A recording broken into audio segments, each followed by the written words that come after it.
Hello and welcome to episode 236 of the Criminologist podcast. Happy to have you all with us today. I am very excited to be bringing you this special video YouTube installment of my most recent conversation with my dear friend Kam Stevens. Kam and I initially met nearly 5 years ago when he was one of the very first wave of guests to join me here on The Criminologist back on episode 40. Since then, Kam and I have become good friends and collaborators.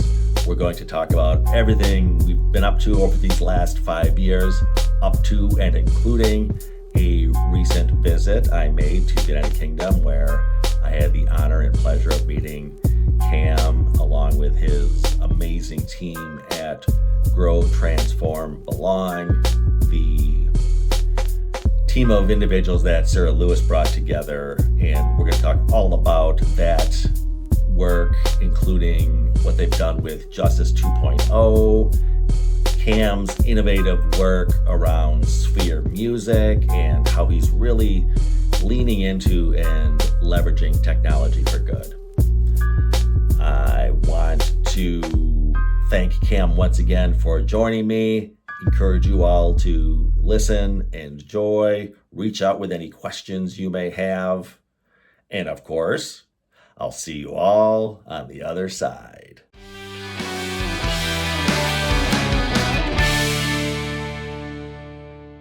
Well, Kam, welcome back to the show. I can say that because I have had on returning guests before, but I did a little bit of research before this interview. And you and I first met back in January of 2021 when I was recording episode 40 of the Criminologist podcast. And for context, I'm now up to, I believe, episode 236, Kam. So you are one of the early believers, if you will. 5 years ago. How have you been, mate? Amazing. When you frame it like that, it feels like it's been a lifetime. And although I haven't been on the show again, we have connected on many different levels. And it's been one hell of a journey. You know, that's the beauty of, for me at least, one of the fringe benefits of this podcast. And you just articulated it, Kam. It's, you know, I find when I look at my life and my networks and my social capital, so much of that has just been influenced by the mechanism of this podcast. So what I'm saying is, downloads aside and hits and views and listens, it's just really, this is why I do it, is to, like I said, increase my social capital, build my networks, and I'm proud to have you included in that alumni group. And like you said, and we'll unpack this during the course of this interview, but you and I have crossed paths many different times. We'll talk about webinars we've done under the umbrella of Justice 2.0, and we could even talk about the fact that when I was visiting England not too long ago, I swung by and we hung out in Winchester for the afternoon with your team. So yeah, let's do this, Kam, for the benefit of the listeners who weren't listening 5 years ago during episode 40. Yeah. Give us a little bit of an intro. Tell us your backstory to the degree that's possible. And then, I really want to get caught up on some of the amazing work you've been doing in the interim. Okay, perfect. So my name is Kam Stevens. I'm a senior digital consultant and program facilitator, working predominantly in the UK justice system, but also internationally. I have 25 years plus of lived experience. I've been working as a consultant in the sector for about 5 years now. And the work that I do predominantly focuses on cultural transformation within organizations that operate in the justice sector. I love it. I absolutely love it, which again is why our paths have been so intertwined. We're kindred spirits in so many ways.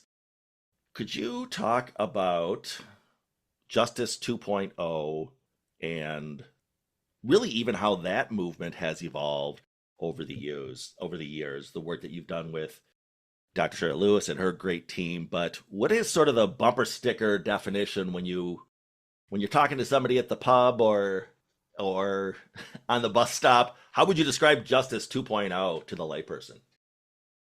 So Justice 2.0 actually launched earlier this year, February this year. I guess as a team, we got together looking at everything that we'd learned over the 5 years that I'd been working, or 7 years. I was working with my director, Dr. Sarah Lewis, when I was in custody.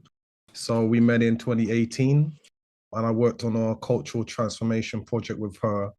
And I think that is when the light bulb moment came on in my mind, in terms of actually seeing real impact on the ground, and seeing meaningful relationships being built within a custodial settings, less violence, better relationships with staff and the men that was in the establishment. And I guess over the years, we've really seen the same problems in every institution that we've gone to work in. And we were like, there's only so many of us, right? We're quite a small team, multidisciplinary team. How can we maximize the impact of the work that we were doing?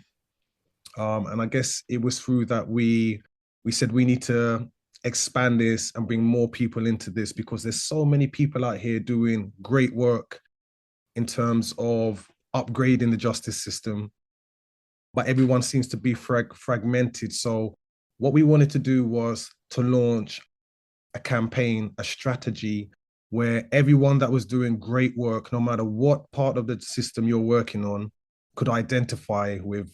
So hence why I guess Justice 2.0 was born. I think we all nowadays have a mobile phone. And I guess a really quick analogy is when you get your app update on your phone, they get rid of what's not working well, what's clunky, what's not needed. They might put some new features in it, and they continuously develop and upgrade your applications on your phone, so you have a really good user experience. It can deliver the core functionality of what that application is supposed to do. So we looked at the justice system as a whole, and there were really good areas of the system that are working really, really well, that have meaningful results. But there's also a lot that is outdated in terms of its approach, that is harmful, not just to the people who are in prison, but also to the people who work in prisons and to our wider society. So how can we collectively address some of those areas and come together so that we can upgrade justice together? I think that's what it's all about. It's all about getting the whole community, every touch point of that system, whether it's families, whether it's the people in the community that help people when they're resettling, all the different organizations that work within a prison, whether you're operational, non-operational, whether you work in education, healthcare, whether you work in sports. How can we all come together and work as a team, and to really just build this ecosystem, to make sure that, one, justice is representative for everybody.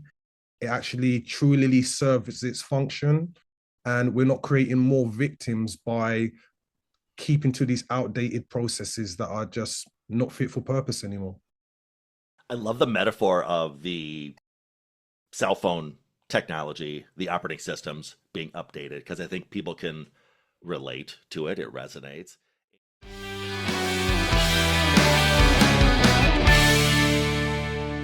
As you were speaking, Cam, I was making some notes of, okay, what might Justice 1.0 have looked like? I've been in this system for, oh dear Lord, around 40 years. So yeah, I have a lot of fodder when I can reflect on Justice 1.0. And again, I love how you said, we took a look at what was working and what wasn't working.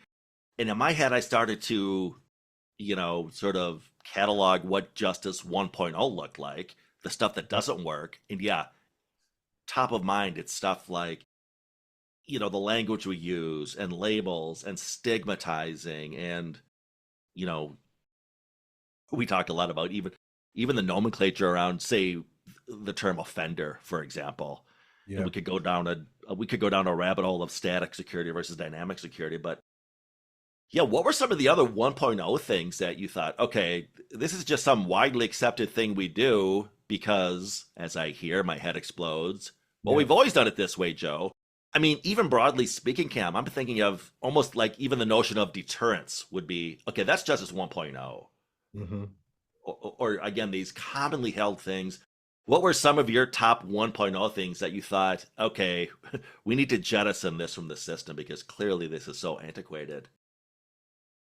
I think one of my top top lines would be purely focusing on punishment, because data shows that just focusing on punishment alone is 100% ineffective for moving people away from crime.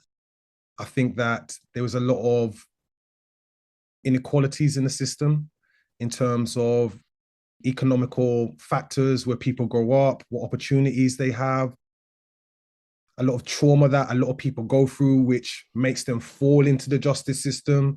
And I think once you're in the system, you're no longer a victim, you're only a perpetrator. So they only look at the crime and they don't look at the root causes of why you've got there and deal with that.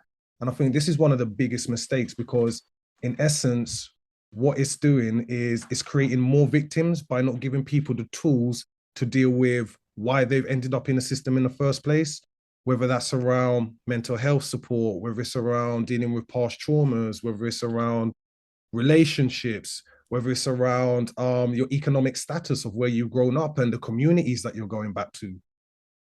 So that is a massive one for me. I think on top of that is outdated policies. Policies that were drawn up in the 1980s that even the staff who are meant to embed these into actual practice, the disconnect from the people who are working in head office to the people who are working on the ground, who have the operational experience of trying to embed these things that don't work and that are harmful. And I think also the them and us culture that has been embedded in every aspect of the justice system from before, I guess, like I even knew what a justice system was, right? I think that is really damaging as well. I've been in, I guess, training meetings where new staff have come to the prison, and their first couple of days in the prison sat in that training, and it was like really apparent and quite shocking that that is one of the first things that they embed into new staff's psyche, that you can't trust people in prison. They're going to use you, they're going to coerce you, got to stick with us, because if you basically are corrupt, you're going to be dead to us, but you need to have our back. Yeah. So this really builds up a picture of the people that are living in these environments, and it takes away the human contact that is really needed, that relational aspect, so you can actually find out what is going on with an individual and how best you can support them throughout their needs to resettle back into the community successful. So I think also we warehouse, Yeah. we just warehouse people, and we don't give them the skills, we don't give them the tools to be able to come back into society and be like, good members, taxpayers, good fathers, good brothers. We give people these sentences, we release them with little or no support and tell them don't come back with minimal support in the community. From my experience of going through the justice system, when you're in that survival mode, you usually go back to your old behaviors, because that's how you know to survive. Change is like, it's really hard, it's scary. Change is really scary. And if we don't give people the support, if we don't walk with people, give them the tools, give them belief, give them hope Yeah. that there is something better out there for them and they can achieve and they can go on and do amazing things with their life in spite of where they've come from. This is one of the biggest failures. Cam, you used that word relationship a few times now, and I just wanted to focus it on that because I think that really is at the root of not just Justice 2.0, but so much of the changes we're trying to make system wide is that there's not an emphasis on that. And indeed, it's ironically just the opposite. The Yeah. systems tell the practitioner, do not have a relationship. That is taboo. Not Yeah. just frowned upon or forbidden, but that is taboo. The last thing you want to do is have a relationship with these individuals. It really sends a message of objectifying Hmm. the Yeah. person in custody or on supervision. And we know all the bad things that can happen as a result of that. But I think that really is the key. And again, when we talk about these global systemic changes, yeah, it's not just getting, as you just alluded to, getting the new correctional officer to to change that mindset. It's no, it's the public, it's the media, it's the politicians. And thank you for paraphrasing the catchphrase that I end every episode with by reminding people there's no them, there's only us. Yeah. This us versus they is, it's just so draining on all on the change efforts we're making. Yeah. And I always, I try to use metaphors to make the point, but I think, can you imagine if that same culture, that same mindset existed, say, in our primary school systems with kids, where the teachers looked at students as, well, do not have a relationship. Those are those people. They're not like us, right? Yeah. Or healthcare providers sitting around the lunch table at the hospital talking about patients the way that correctional officers or probation officers sadly talk about those they serve. I mean, the public would be appalled if other vocations sort of adopted that mindset, but that's the standard operating procedure in criminal justice. It's this us Yeah. versus they. Yeah. And unfortunately, from what I'm learning, it is bleeding into other systems as well, especially young people who have, I guess, challenges, who come from backgrounds or situations that a lot of the time their behavior gets seen as being disruptive. And again, like over here in the UK, with there is a real emphasis on the school to prison pipeline, right? And that's something that I can really like, I guess, understand because I've been in that pipeline myself as a very young child. And the thing that I'm really noticing is that people, again, just like in the justice system, in education, are looking at the effects of the behavior, but they're not looking at what the symptom is. They're being a lot more, what's the word I'm looking for? They're being very reactive and not proactive. They're not getting under what is going on with this individual, so that they're acting this way. And again, I've heard some horror stories of what is going on within staff rooms in terms of certain individuals saying that they know this person is going there and they're not going to focus any time and energy on this individual because they're disrupting my class, and like they're just written off essentially already before they've even left school. So it does actually bleed in, especially in education here in the UK, in terms of what I'm hearing, because the needs of these young people are not being met. And that's sad because for me, school is a safe place for young people because we don't know what is going on at home a lot of the time.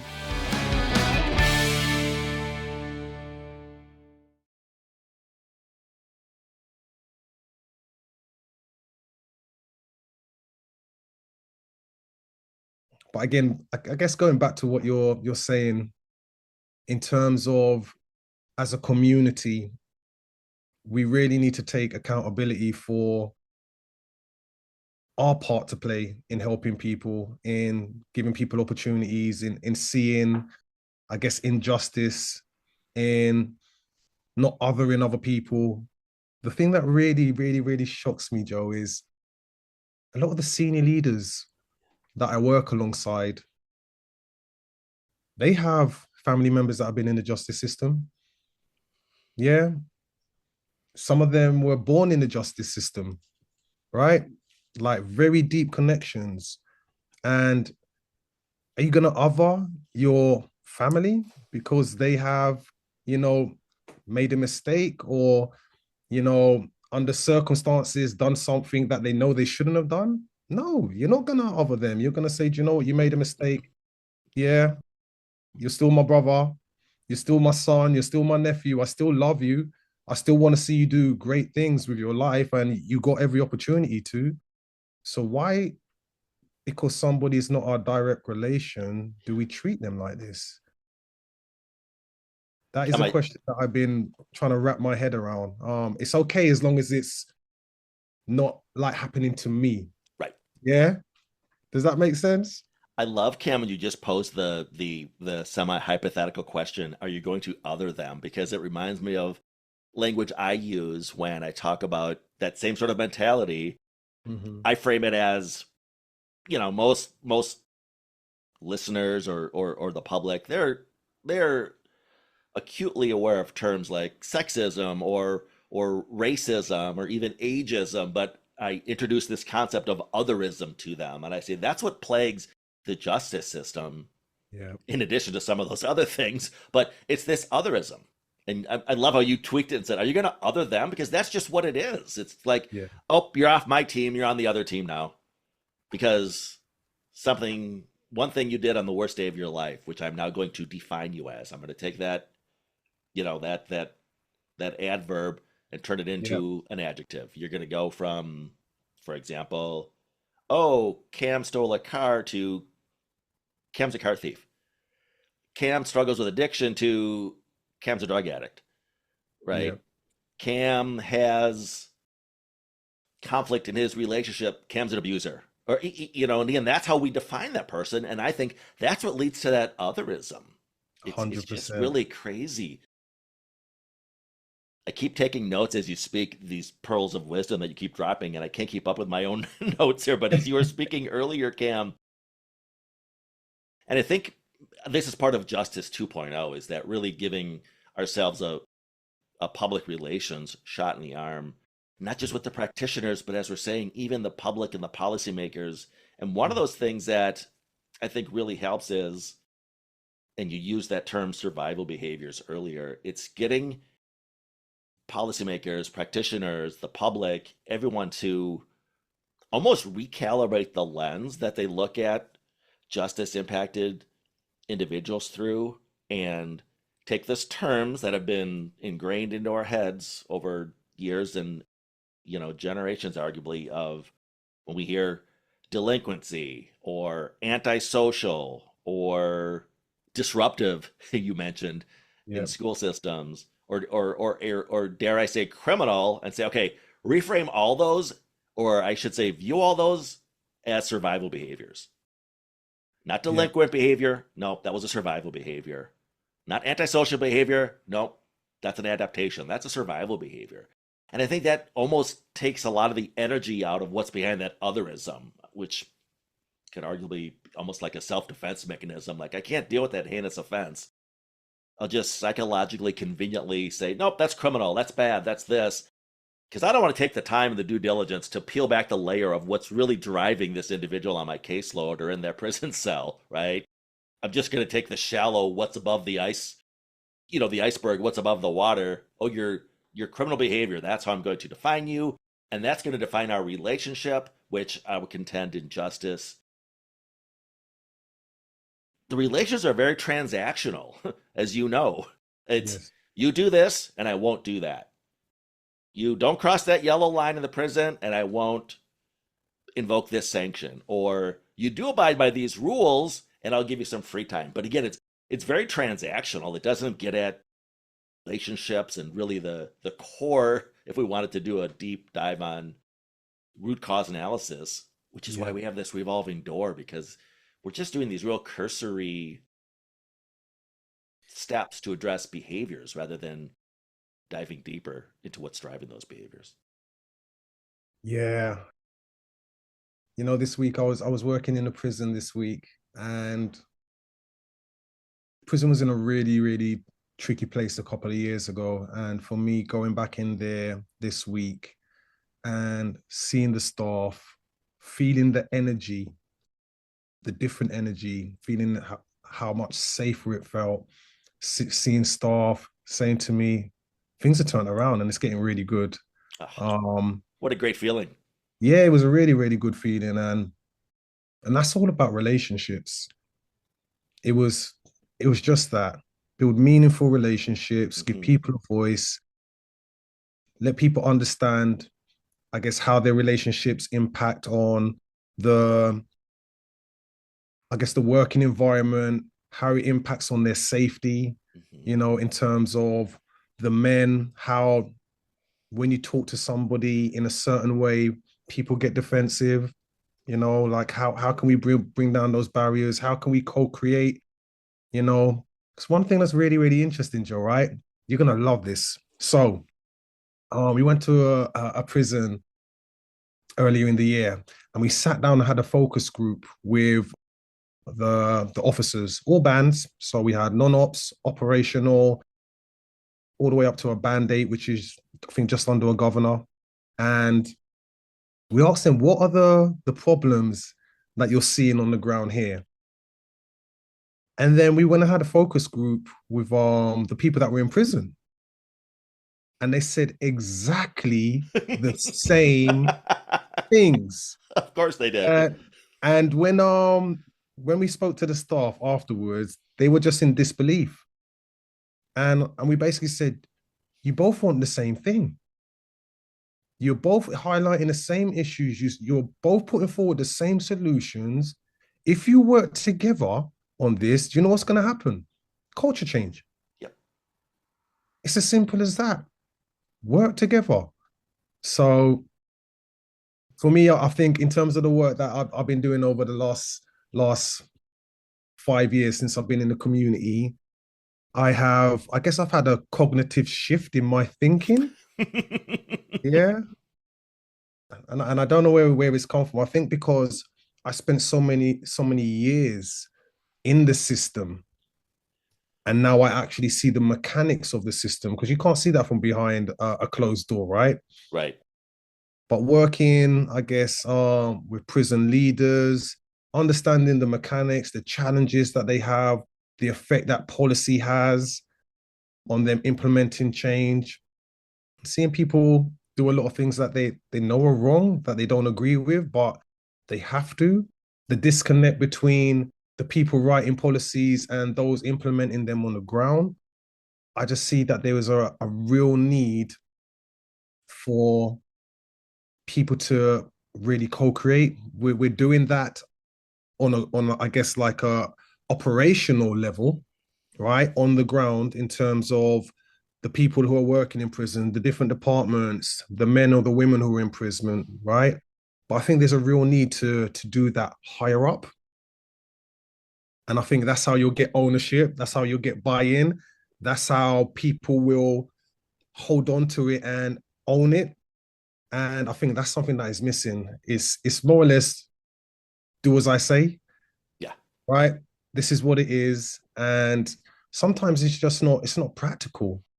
So I think that is like for me one of I guess the themes that I'm seeing emerge, you know, because it's everywhere that I'm going. And I guess the prisons that are really thriving are taking a more relational, Hmm. collaborative approach. And they're really proactive. That's what I see. When things are changing, they can pivot to the Yeah. needs as those needs are coming up. And I'm like, I've seen some of the best practice that I've ever seen in a prison in Northern Ireland called Hyde Bank Park College. Okay. Yeah. Now, did you hear what it was called? It was called Hyde Bank Park College. Now, in terms of identity, what does that say to you? I'm a student. I'm not an inmate. This is a place of learning, Hmm. right? And I went in there with the team at Grow Transform Belong, and I was just blown away, absolutely blown away. And I was like, this is a model that should be rolled out everywhere because it is. it is growth in action. It is probably one of the most growth orientated prisons that I've ever been in. And I think the world could learn a lot from what is going on there and their approach. So yeah, I think there is a lot of pockets of greatness that is happening. But again, Joe, it's happening in isolation, Yeah. right? And this is the biggest problem that we have. Everyone's still working in silos. Everyone is still so disconnected. And I keep going to all of these conferences around the world, and everybody keeps saying the same thing. We need a whole systems approach. But I'm like, let's stop talking about it. It's been 5 years I've been hearing the same thing. Let's actually put it into practice. Yeah. Exactly.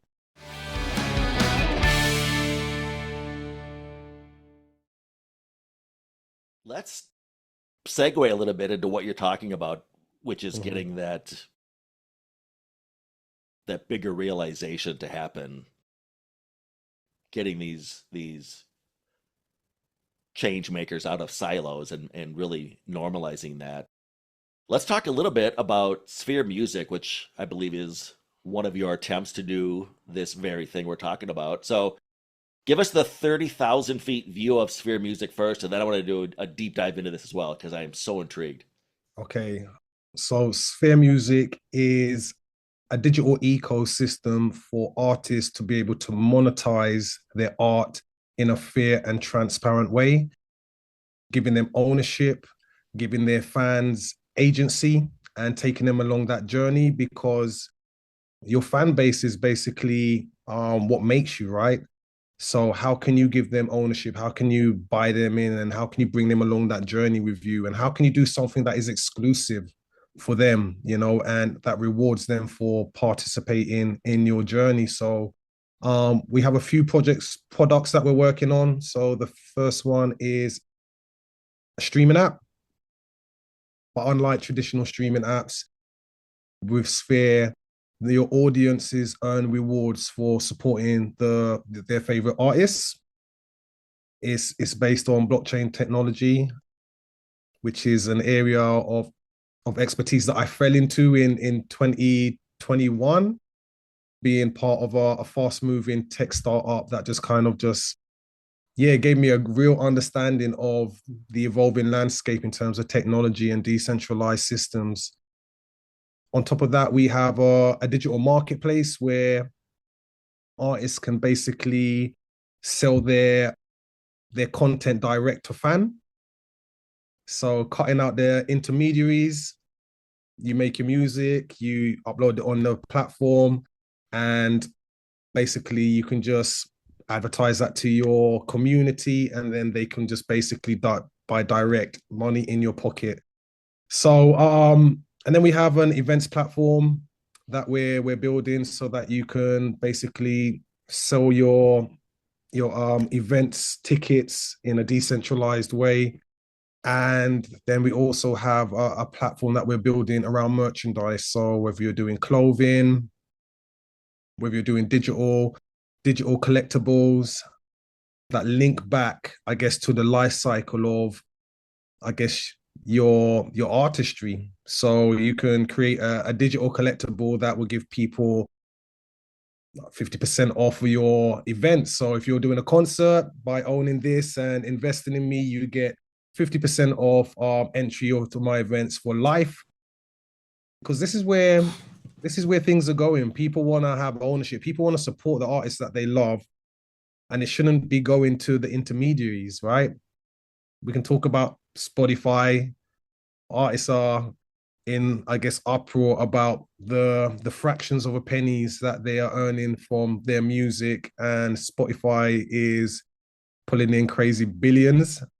So yeah, we're just looking at how we can use this technology to really empower communities, right? So that you as an artist, if you got 10,000 followers, and even if you got 100 of them buying your work, supporting your work, you can actually make a career out of it, right?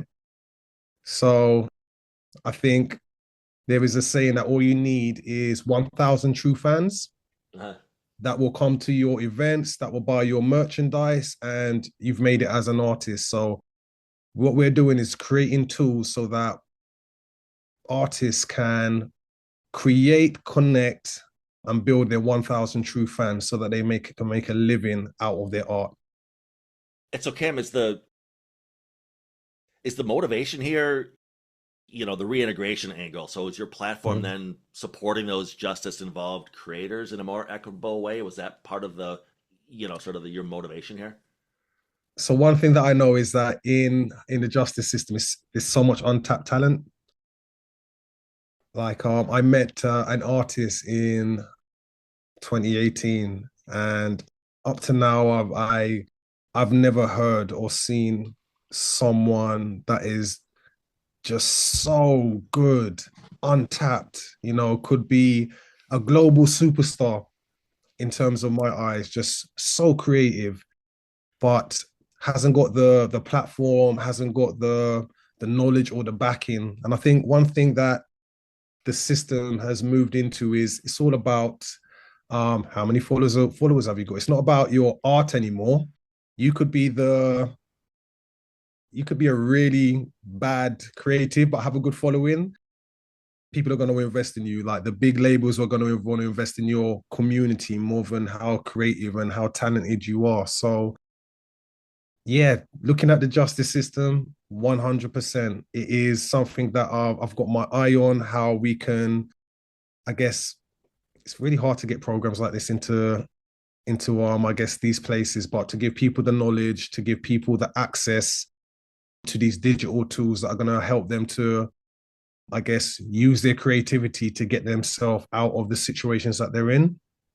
And I see a lot of people doing that over here in the UK that have really turned to their creativity and doing well, whether that's in acting, whether that's in making music. And people are really screaming out for that. The traditional aspects of education, the maths, the English, people don't really want to do that. People are really entrepreneurial, right? And I think that there's a real need to look at, okay, this person might have been in here for selling drugs. But to sell drugs, you need to be good at marketing. You need to be good at sourcing a product. Yeah. You need to have good customer relationships. Yeah. So, how can we encourage this person to use those natural skills that they got to do something that is going to do good for them, build a business, but it's not going to hurt other people and it's not going to hurt communities? Somebody like that has just not been exposed to the world and the skills that they've got. So how can we let people understand, you know what, all your skills are transferable, right? There is something that you got here. You've just been investing into the wrong products, yeah, or around the wrong company. It makes total sense, Cam, and this just might be my own bias, perception as a former practitioner, probation or parole officer, but I can think of instances, Cam, where that was not only not encouraged, but it was dissuaded. For example, and you just sort of painted a picture of maybe, sort of that stereotypical poster child of what we're talking about. But yeah, I can recall having people on my caseload convicted of selling drugs, drug conspiracy, and what you just what you just described there, it would almost be like the what am I trying to say here? Sort of like, the water cooler punchline. Like, oh yeah, your client who's offered distribution, he probably could get into marketing or this or that. But the conventional wisdom said, no effing way. You don't want this guy to get, why would you honor this guy's past where he was Tony Montana, Mhm. but you're going to have him do it for Intel versus a Colombian drug cartel. Yeah, that was like, no, no, no, no, no. That's your haha, cute, very funny. Yeah, But no one realized what you just said. Like, well, these skills are transferable. What's Joe supposed to do instead? Instead, yeah, get him a job at the car wash, or something where he has no skills or traits or attributes. Again, I yeah. think it was we're just this crazy otherism we had of like, Do you know what, Joe? There's a film with Leonardo DiCaprio. It's called Catch Me If You Can. of course, Right? One of my favorite films. Just to give your audience some context, he's a fraudster hmm and he's really good at his job. And he basically he's on the FBI's most wanted list, and they're chasing him all over the world. And when they finally catch up with him, They offer him an ultimatum. You can go to jail or you can come and work for us, right? Because what he could do was so good that they were like, we need these kind of skills, right? And he went on and that's what he done, right? And for me, that is just like such a great analogy. You're doing the wrong things because this is how you've been brought up. This is all you've been exposed to. But if we were to give people an opportunity to see the world outside of their block, yeah, or outside of their community, to expose them to business, to expose them to the boardroom, to show them logistics, and how this works in a company where you haven't got to hide money underneath your bed and worry that somebody's gonna come through your door, right? I think that there is such an appetite for that because a lot of the people that I meet when they're in custody, they don't want to go back. In that aspect, prison works. Mm-hmm. Nobody, if you ask anyone, do you want to go back to prison? They're going to tell you two things. No, that's going to be the first one. I don't want to go back. Or they're going to say yes because there's nothing else out there for me. And that is what I find. Yeah. Yeah. I haven't got a hope in here. I've got no support. So I might as well be in here. Yeah. And this is what we really need to change. We need to give people the skills, give them the opportunity so that they can come back into societies and be, I guess, good members, Yeah. good fathers, Myself, Joe, like my community, right? I was in the justice system since I was about 13 years old, right? And when people see me today, they cannot believe like who I am. I get messages from people that I grew up with saying to me, I want my son to be like you. Yeah. Like what you're doing now is phenomenal. And the thing is, a lot of people had written me off. Yeah. Mm-hmm. Cam is he's a drug addict, like he's a thief, he's a criminal. Don't go near him, like he's bad stuff. But until I dealt with all of that trauma, until I saw that there was an opportunity out there for me to be more than my labels, yeah, the labels that society had put on me, the labels that I put on myself, and the Yeah. acceptance, right? That this is all that life is gonna have for me, so I might as well accept it, right? Until Dr. Sarah Lewis, I worked with her, and she said to me, "No, Cam, I see you, yeah, and you can go on and do great things with your life if you work hard at it." And 5 years I've head down. I've been working really, really hard, and I see that.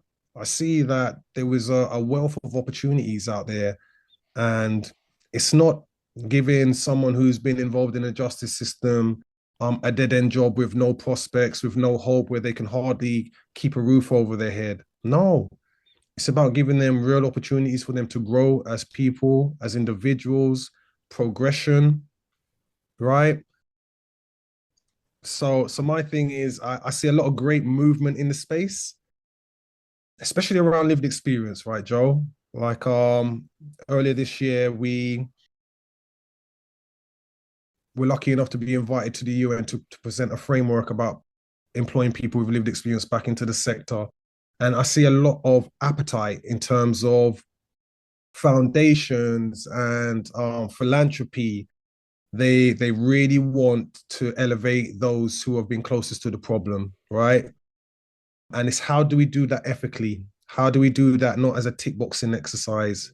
How do we make sure that people feel valued and the skills that they bring and their expertise aren't just a fleeting, come in, tell us your trauma, tell us your stories to our funders. Look, this is Joe. We're helping him turn his life around. Yeah. You support us. And then afterwards, you give Joe a train ticket home and a £50 voucher and say, thank you very much. Yeah. We need to move away from that because people with lived experience, once you've been in the system, life is against you. Your insurance is through the roof. It's hard to find a job. It's hard to get a house, right? It's hard to get insurance for your house. There's just so many barriers that keep people in recidivism, Yeah. right? People want to move away from it, but there's so many barriers. And I just don't think we realize why. Because I've been in prison for theft. Is my car insurance double the price when I had that offense is nothing to do with cars. Right. right? Or my housing. Why can't I get a house? Because, and why can't I get a bank account? Yeah. Why is it so hard for me to get a bank account or to get credit? Just because I've made a mistake that's got nothing to do with that actual system. These are the barriers that keep people in recidivism. And this is where we really need to educate policymakers, companies, that by excluding them, we're compounding the very thing that we're trying to solve. In that great documentary, The Road from Crime, produced by Shad Maruna and Fergus McNeil and Stephen Farrell and Claire Lightower, during Adam Weaver's narration, somebody points out what you just said, and in a documentary filled with many quotable lines, that one really resonated with me when an individual said, "The true sentence starts the day you leave prison. That's when the real sentence starts."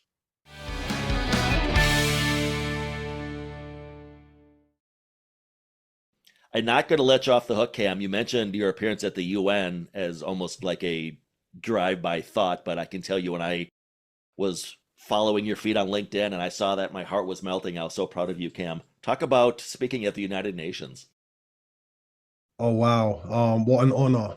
Um, so yeah, it's funny how the universe works because we got a small piece of funding to look at the experience of people with lived experience coming back into the sector to work and to make a difference. And we done a global survey. So we had people filling out our survey from as far as Singapore, Canada, US, Africa, Europe, UK.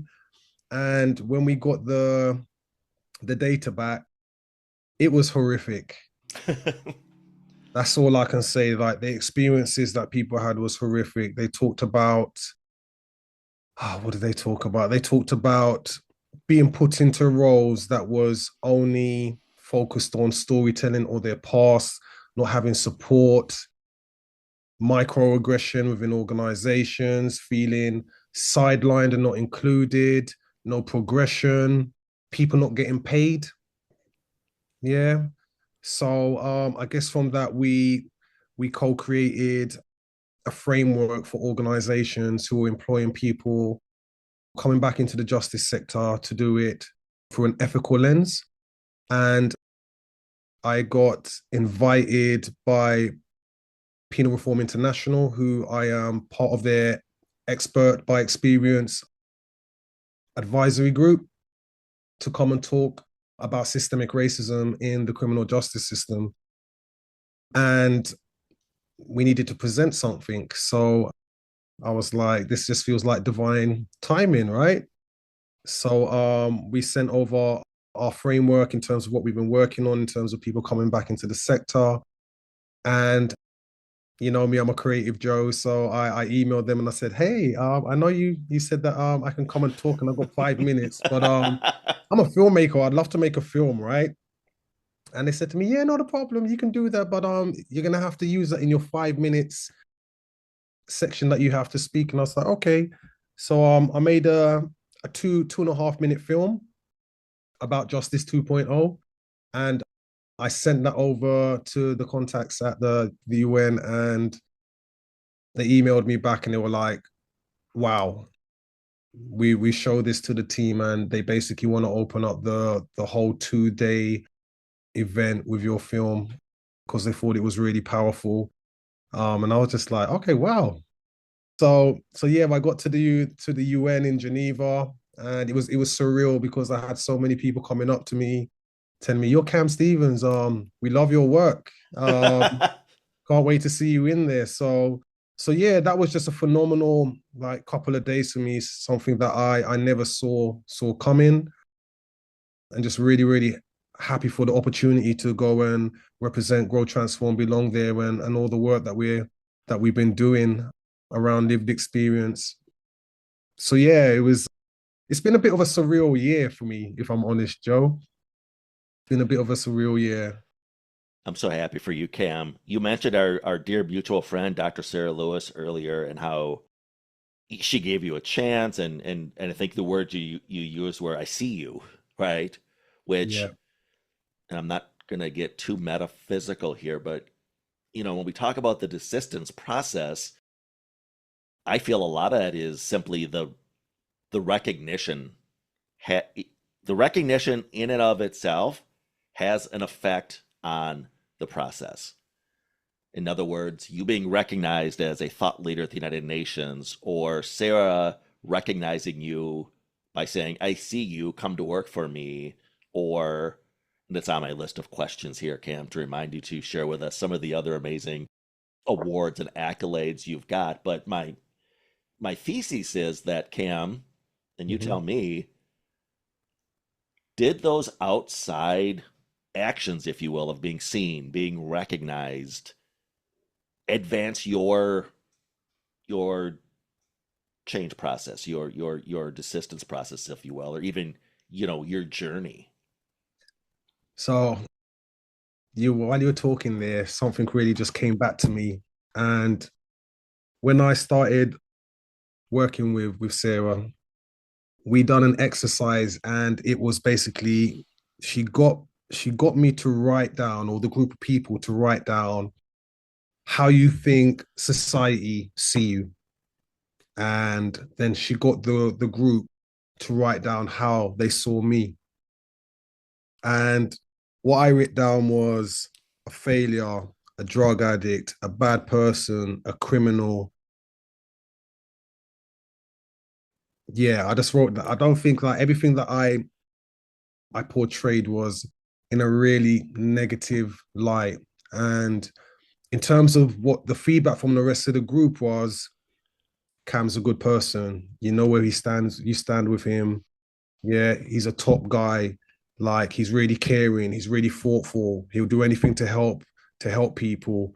And I think that exercise there, like it really shifted my perception of myself. So when she said to me, Cam, I see you, like she kind of, I guess, broke down those layers, that hard exterior that people have in custodial settings, because it's a really dangerous place. It's really tough. And, people wear their masks to survive and get through the day. But she genuinely didn't see those labels. She just saw me, as a human being. And I think that was the first time that I'd really encountered something like that before. And it really made me stop and think about who I am and who I wanted to be and where I wanted to go in life.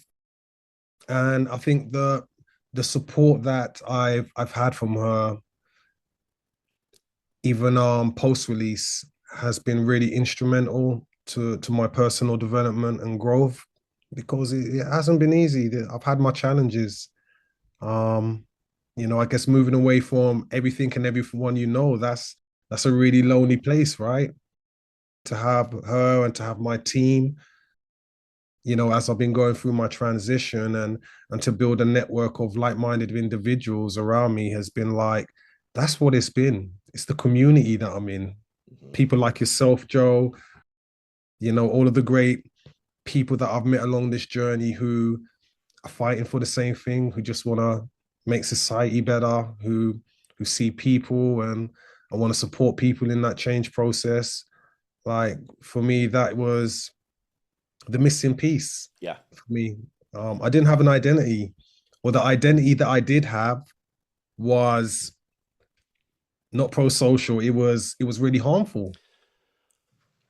Let me ask you this, Cam, as you speak. Now I want to sort of take my hypothesis and spin it around. So you just mentioned how your trajectory was influenced by Sarah and the other people in that group at Grow, Transform, Belong, who were sharing with you their positive perceptions of you. And we can take you as the individual out of the equation. But I'm just thinking, more broadly speaking, for the vast majority of prison leavers who do not have that support system, Yeah. let's just run that equation again, but think of what their neighbors are saying, what society is saying, what prospective employers are saying, that are still using those other labels of delinquency, criminal, drug dealer, thief. I guess the point I'm trying to make is if you can attest, Cam, that your trajectory was influenced by the positive perceptions of Sarah and her team and others, try to imagine what that trajectory would have been like if you were only being observed and influenced by those traditional negative public perceptions of somebody leaving a prison system, which is what the vast majority of people experience, is the point I'm making here. Yeah. And Joe, I guess when you say it like that, since 16, I've been in and out of prison, right? I haven't got it right. And one thing that really stuck me is a lot of times I'll be in there and that staff will say to me, "Why are you here?" Like, Right. it doesn't make sense. I don't get it. Like, you're smart, you're intelligent, you seem like you got it together. Why are you here? Mm-hmm. And the amount of times that I got faced with that and the pain, it really hurt because I'm not a bad person. I do bad things. I do stupid things. I'd try and escape reality or the reality that I was in. And I guess I had really bad coping mechanisms. But I see that a lot within our system. Like, there's some really, really good people, but just done bad things. They made mistakes. They've not known how to cope, or they've grown up in a place where that kind of behavior was the norm. And for me, I think, like, saying to someone the other day, these young children that are growing up in these war-torn places that are seeing all of these atrocities, you become your environment, Mm-hmm. right? In the UK, they have a big thing right now in terms of immigration and some of the things that are happening. But my thing is, if somebody's grown up a certain way, just because you take them out of their environment, put them somewhere else, doesn't mean that their behavior is going to change, because you've got to unlearn all of that, right? And that takes time. So when I look at the the public in the analogy that you're using, when I look at my journey now, I'm like, where I am today, I don't think I would ever be here if I didn't have that support. Yeah, from my university, from Sarah, from my family. Like, my family saw me making a change and they wholeheartedly got behind me, seeing the good work that I was doing when I was away, seeing me wanting to go to university and study, moving away from everything that I knew to really focus on who I wanted to be.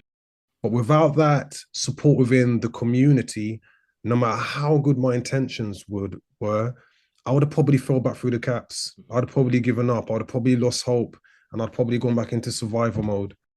So I think there's a lesson here for practitioners, for policymakers who are working in the sector. If we really want people to move away from a life of recidivism, we have to give them the tools and the support to do so. We got to empower them. We can't just be risk focused. We've also got to focus on human flourishing. What does that person need? Where do they want to go in life? How can we support them to get there? How can we talk about realistic barriers, but also look at solutions that can navigate those barriers, right?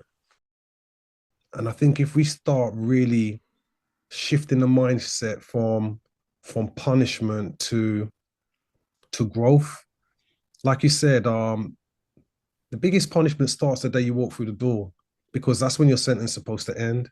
But for many, it doesn't. And I remember putting up a post on LinkedIn, you probably saw it, and it said something along the lines of, a prison sentence shouldn't be a life sentence. Yeah. And I Yeah. just see that so many people who, they do their time, they come home, they wanna live a good life, but the system doesn't allow them to do it. There's so many challenges, and getting a 3-year sentence, a 4-year sentence, a 10-year sentence doesn't mean that you need to be living through that for the rest of your life. As I was reflecting on what we've been talking about here these last few minutes, Cam, I'm thinking I guess it's equally sad and promising that what we've been talking about, simply changing the perception or the way that individuals, whether they're in the system or members of society, view justice impacted individuals, that's free. Right? When people talk about, oh, we're all on board, Joe, but we can't afford it, or we're operating under tightened budgets, doesn't cost anything just to view somebody differently. Yeah. I mean, everything you just described about how your journey would have been different without the impact of Sarah and her team, and if you'd have just been, or I should say, solely subjected to the views and perceptions of the public and the policymakers, those can be changed with some informational sessions. I mean, it's not a huge investment, or maybe Yes. it is. And I guess we're maybe full circle back to Justice 2.0, and what you're trying to do with Spheres, just change the way that we view individuals who have been sort of on a detour, if you will, some longer than others, into the criminal justice system, but it's not a life course pathway. And Yeah. we hold the power as practitioners and the public and community and society, that we can just view those individuals differently. Even there, I Yeah. fell into that trap of saying those individuals. I was falling into the otherism trap. But yeah, again, that's the double-edged sword. We can do it. Kind of a heavy lift, but kind of not. I think that from what I'm seeing, Joe, there is a lot of appetite, especially, I guess, on the ground.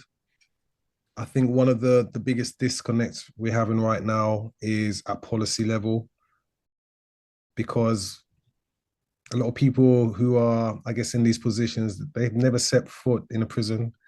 They have no understanding of what goes on operationally on the ground and how their policies impact, I guess, those working in those environments and those living in those environments. And I think the people, they say the people closest to the problem are the people with the solutions, right?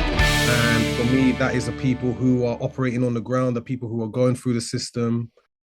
And we really need to include those people in this conversation in designing what a justice system fit for the 21st century looks like.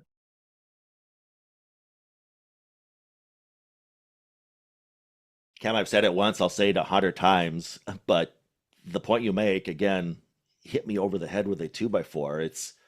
And again, if the public only knew that that was the approach that we take in the justice system, which is let's listen to the academics, listen to the practitioners, listen to the policymakers, arguably all well intentioned, but I've given this analogy so many times. I live here in Minnesota, which is the land of the Mayo Clinic, one of the most revered medical institutions on the planet. But I say to the listeners, could you imagine if the doctors and the surgeons and the administrative staff were all sitting around the Mayo Clinic at the end of the year, trying to do their 5-year plan of growth? Excuse me, trying to notch out their 5-year plan of growth, but they actually said, okay, the last people we want to include in this conversation are the patients we care for. Yeah. The last thing we want is their input down here at the hospital. But that's what we do in the justice system. The last people we want to involve are individuals like Cam, who've actually lived through and survived this experience. Yeah, we don't want to hear from them. I mean, that's just insane. It's like trying to improve your educational system without getting the insight of the students. Or a country of the Caribbean is trying to say we're really trying to boost tourism on this tropical island. The last thing you want to do is talk to the tourist. I mean, it's just crazy. Yes. It's just crazy. I mean, I've often said, those with lived experience, you are the true subject matter experts. I've never walked that pathway. I can't have that perception and the value it adds to this conversation. Yeah. Yeah. Yeah. So I'm totally with it, Joe. And what I see over here in the UK, there is an emergence happening. People with lived experience are finding their voices. Mm-hmm.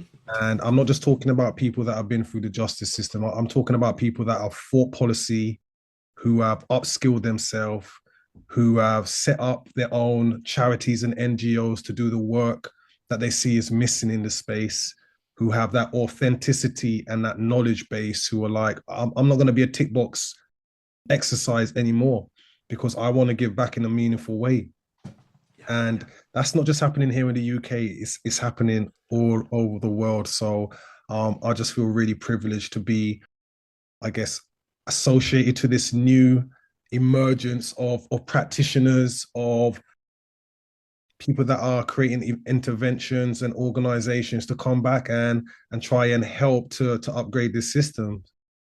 It's a really, really beautiful thing to see emerging in our society. And I think slowly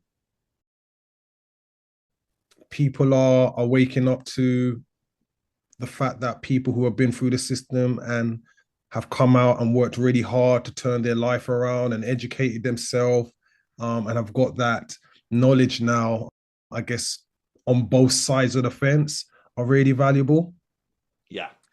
But there are a few organizations that I've spoken to who are quite big, and they've told me people aren't ready for it. Yeah. And I'm just like, you're missing the trick. You're missing the trick. It's happening. And sometimes when you miss the boat, yeah, you miss the boat, and you're gonna have to wait 6 months for it to sail back from the Caribbean, right? Um, so yeah, I think that there are those organizations who are doing some phenomenal work in the space, making sure that they're centering the voices of people with lived experience, and not doing it tokenistically, valuing people's expertise, people's experience, and the value that they can bring to organizations. It's going to big up Paula Harriet, another lived experience leader here in the UK, who is doing some phenomenal work, especially around the long shadow of justice, I think she calls it, like you were talking about, how the sentence actually starts once you leave prison. And she is a lived experience leader who is a CEO of a charity here in the UK called Unlock for people with criminal convictions. And what she does is she gives people practical advice on overcoming some of those barriers to getting back into employment. And they're doing some phenomenal work around lived experience, just like we are. So maybe that's someone you need to get on your podcast next, Joe. I think I can keep you up on that. You just read my mind. I was thinking you're describing my next podcast guest.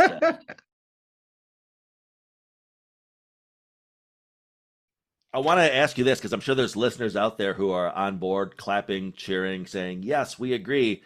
What can they do to get involved with either Justice 2.0? I should point out that you and I and Sarah and another amazing individual, Adam Clausen, have done a couple of webinars on Justice 2.0. We did one for the American Probation or Parole Association. Yeah. So if you're an APPA member, I hope I don't get too far ahead of my skis here, but if you have access to their backlog of webinars, track down the Justice 2.0 webinar if you're intrigued by this interview. And we also got the band back together for Megan Gap up in Ontario, I believe. And yep. we gave this talk to about 160 Canadians up there. That was great. But yeah, we're gaining momentum on the message. As I was saying though, if the listeners out there and they want to know more about Sphere Music or Justice 2.0, I'm going to load up this episode with a lot of links, but just again, if you could say like, hey, if you want to contribute as an artist, or if you want to have access as a listener, how do we get on the Sphere bandwagon? So in terms of Sphere, you can follow us on Instagram at Sphere Music. If you want to know about Justice 2.0, you can check us out at www.growtransformbelong.com, and you will see all the work that we're doing around Justice 2.0 and upgrading the justice system. Or you can reach out to Joe Arvidson, and he can also point you in the right direction because he is one of our partners, right? But yeah, I guess in terms of what does this look like practically? One, if you're on social media and you see a really good piece of work that is going on that is progressive, you can just hashtag Justice 2.0 and it will come up in our feed. This is like the easiest way that you can, I guess, contribute. but also just show some humanity, show some understanding. You know, when you see somebody talking that is not conducive to growth or, you know, an outdated viewpoint, you know, just challenge that in a really pro-social way. I think that would be the start. You know, be kind, you know, show some humility, some humanity to people. Like, I think we just need to have a bit more kindness in the world, because we don't know what's going on for people behind the tears, behind the sadness, or behind the anger and the violence. And I think if we can just try and really just see people, it's a start in the right direction. We just got to be a bit more kinder, because nobody is born wanting to be in the justice system, wanting to be a bank robber, a criminal, a drug addict. You know, there is always circumstances that happen to people along the way. You know, people are not born bad. People just do bad things. And that is human nature. We all make mistakes. So that's what I say, Joe. I loved your synopsis of Justice 2.0 because it really did clarify, lest a listener was not sure that this isn't, you know, an official organization or a club or an agency where you have to apply. It's a movement, as Sarah would say. And if you listen to this episode and you're saying, I agree, then congratulations, you're part of the movement. As you said, Cam, start hashtagging 2.0, start looking for opportunities, I would contend, to share those success stories, or those, as I posed the question at the beginning of this interview, to list illustrations of not just Justice 1.0, but Justice 2.0. Like, make a note of that. Like, okay, yeah, this is an example of how we used to do things, but now we've evolved and grown, and we're more compassionate and understanding. And just bring awareness, I think, is such a huge thing that other like-minded individuals can do. Yeah, no, most definitely. Most definitely. Cam, I can't wait to get back over to England so we can hang out some more. I know, man. I had such a good time when you came over here, and I couldn't believe how tall you were, man. Oh my I, days, I'm 6'2", but Joe, you're towering over me, man. Like it was an I, amazing couple of days that we had over here. So it was an amazing couple of days. I call that the Zoom effect. When I have been blessed, I've been blessed to travel a lot, whether internationally or even domestically. But that's the consensus when I meet folks who, even people who I've had virtual relationships with years, when they see me in person. Oh, Joe, you're such a tall drink of water. But yeah, yeah, I had an absolute blast over there. I want to come back and do more work with you and Sarah and the team. And I know we're going to continue to collaborate in this space, Cam. Definitely, we're going to make it happen. We're going to make it happen. There's lots of exciting things going on, and we're going to definitely have to catch up on some of that. Let's make a vow not to wait 5 years for another podcast interview. Oh, I promise you. We're going to be doing another one next year. Okay. Yeah.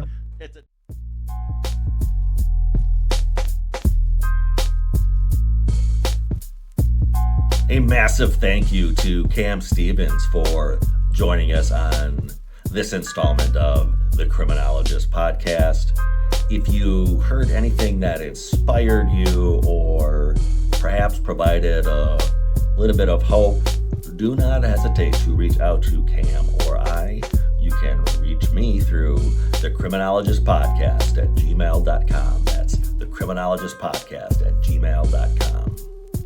I also want to give a quick shout out to Lucy Bentley for assisting with the video production of this episode. If you have not yet had a chance, check out Lucy's podcast, The History Mongers. It is a hoot. You'll love it. Until next time, folks, stay safe, stay connected, and always remember, there's no them,